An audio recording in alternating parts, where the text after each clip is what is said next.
Oh, hello. This is an example on how Huddle can be used in conjunction with scanning technologies, and of course that includes multifunction devices.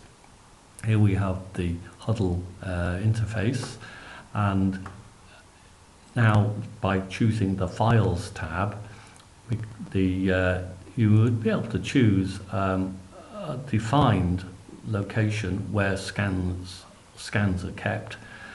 So I'm going to select a few here and be able to then show by simple clicking of a file and viewing the documents, then they can be indexed. So the question about some of these documents though is how best to do that in terms of the naming method to be adopted.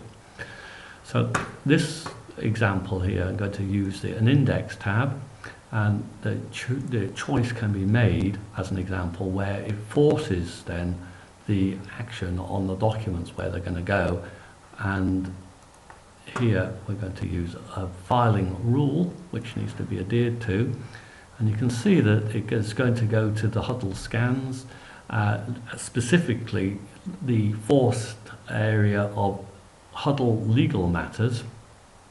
And in the fields, some of them are already predefined, and the others can be easily created to follow any organizational requirement on filing policies. So I'm just going to click a few choices here to say this is the matter number, and the others, as an example, I'm already logged in as SF, and that inserts it automatically into a subfolder for the partner name here. It's also, because it's a document which is going out, it's going to have that as a predefined field. So in essence, the only particular information that's required by the end user to actually fill in is perhaps a document type and potentially a description.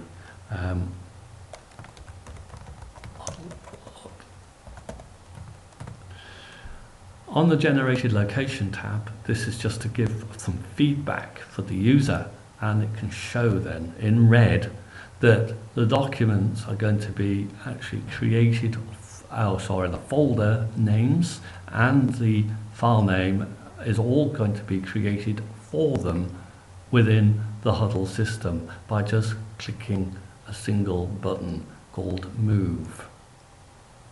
And then the document is then presented, the next document is presented to the next one in sequence. So you can see that it's a very straightforward exercise to be able to do this. And there are some other useful facilities of being able to force repeat fields to save the user having to repeatedly go over and enter the same values again and again. That's it really. That makes hopefully a lot of sense.